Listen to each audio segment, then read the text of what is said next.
Monochromatic colors are all the colors, tones, tints, and shades of a single hue. That means you create a painting from one color. Monochromatic color schemes are derived from a single base hue, that means one color, and extended using its shades, tones, and tints. Tints are achieved by adding white, and shades are achieved by adding blacks. And tones are achieved by adding a darker color, gray or black. Andrew Wyeth is a wonderful example of a monochromatic painter. I know he's not an abstract painter, but if you squint and look at some of this work, it's very abstract in its composition. The effect is wonderful, even though it's just one color that's either paler or lighter or darker.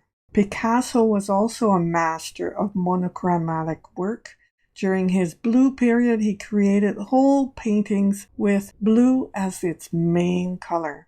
Here's another one of Guernica, which is all kinds of shades of gray with blacks and white. So another monochromatic painting. Here's one of mine, or two of mine, and these are created using only a dark brown, a sepia color, and then the effect is watered down or added to. Anne Crohan also creates these wonderful wave effects and cloud effects, but she says she doesn't buy black. She creates her own black and then adds white to it in various combinations to create her paintings. Monochrome by Doris Charest. Here we're going to take one color and we're going to paint an object, which is going to be a pear this time, and we're going to just use layers and layers of color. Now this color is called burnt sienna. It's a traditional color for creating monochrome. So here we have different layers of that color, and you can see what color it's going to end up. So we start with a light coat. So we start with light areas. And then what we will do is slowly build up the areas to create dimension.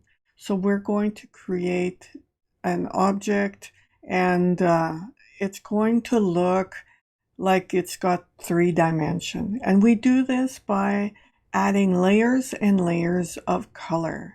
So here we have a very light layer to start with. I'm still having trouble with my paper, but I'm going to work with it. So we have a darker area. We imagine that the sun is actually shining on the right-hand side, and we'll go from there. So see how we add light layers instead of really heavy layers, and just keep adding and adding and adding. In fact, that's what monochrome is.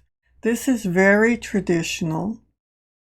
In oil painting, quite often, if you take a traditional painting course, what will happen is they will teach you this technique first, and then you will start to add color after you've mastered the art of layering color like this. So when you layer color with just one color like this, it's really easy to create dimension, and it's really easy for you to master your whole process. So I'm creating a darker area on the left simply because the sun isn't shining on that side. Create a little shadow for the stem. Keep in mind this is a very simplified version of what will happen with monochrome painting. So I'm adding white to get rid of the part where my paint went over the edge, and see how much dimension I've created. So I have light areas where the sun is shining, and I have darker areas where the sun is not shining. So I'm adding white to bring back the white so that I have a highlight for my pear. And often there's a semi-reflected highlight on the left there. So I don't want it as dark, so I'm going to just brush it and add a bit of color. So the video is now slowing down. That's telling me we're almost done. And here we are, we have a pair. We have dark areas, we have light areas, we have highlights, and we have very, very intense dark areas where there's really no light coming. So this is it. This is monochrome painting. So give it a try. It's your turn now. Do this now, and then we'll see you in the next section. Have fun painting.